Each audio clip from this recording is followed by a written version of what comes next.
La voilà, jeune lycéenne de son état, chez son petit ami, c'est le thème consacré, chez son petit ami, en train de lui faire manger, de faire la vaisselle, et ensuite elle lui donnera, en guise de cerise sur le gâteau, une bonne partie de jambes en l'air. Elle le fait gratuit, au nom de l'amour. À la rigueur, son petit copain lui a offert un sandwich. Il a eu en contrepartie sa virginité. Quelques années plus tard, elle a 25 ans. Elle tombe sur un homme innocent et naïf qui veut bien faire les choses. Qui se dit, lorsqu'on aime une femme, on ne lui paye pas le temps, selon la formule consacrée. Il s'en va donc demander sa main. Et les oncles de la fille, parce qu'en Afrique, les oncles sont assez proéminents, assez déterminants. En tout cas, ils jouent un rôle très déterminant dans le processus des épousailles. Donc ces oncles, disais-je, vont dire au pauvre monsieur innocent de payer une dot de plusieurs millions. Parce que soi-disant, ils auraient élevé une reine. Et le pauvre monsieur va se tuer à la tâche pour pouvoir payer cette dot kilométrique, pour pouvoir s'acquitter de ce devoir, et amener sa femme avec lui. Il va même se ruiner, il va même aller contracter des prêts bancaires pour pouvoir payer cette dot, dont les seuls vrais bénéficiaires sont ses oncles mendiants. Ils ont soi-disant élevé une reine qui n'est plus vierge, une reine qui a fait le tour du quartier, une reine qui en réalité ne constitue plus que des restes, des leftovers, comme on dit en anglais. Mais ce sont ces restes qu'un pauvre monsieur va récolter et va amener chez lui.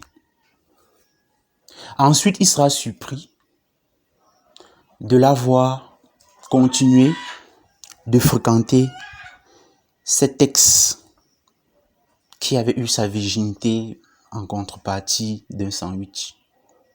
Ensuite, il sera surpris de voir que tout le temps sa belle famille lui fait le chantage.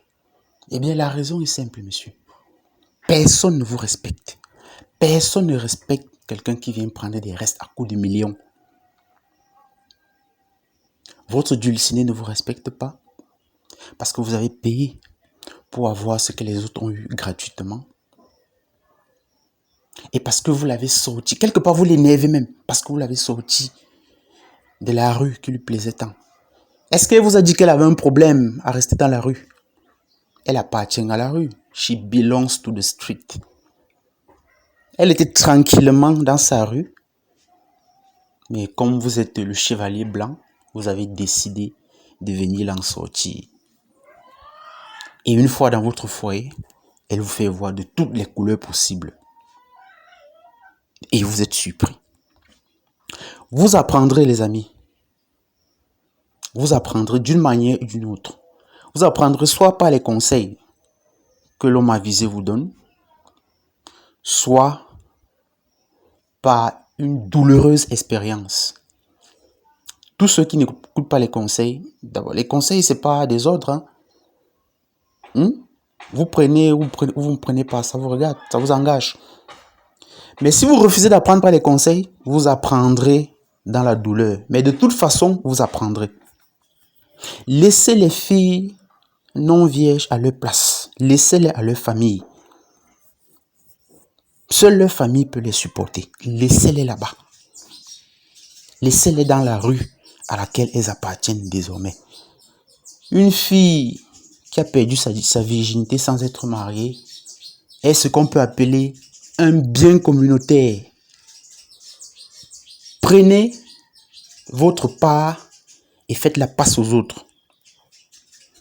Mais les naïfs, les malheureux, les innocents hommes que vous êtes, pensez pouvoir vous approprier un bien communautaire.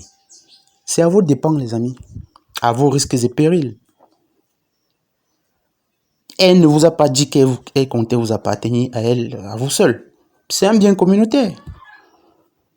Laissez les autres hommes en profiter. Laissez-la dans la rue et que les autres hommes en profitent. Mais non, vous voulez vous approprier un bien communautaire. Pauvre fou.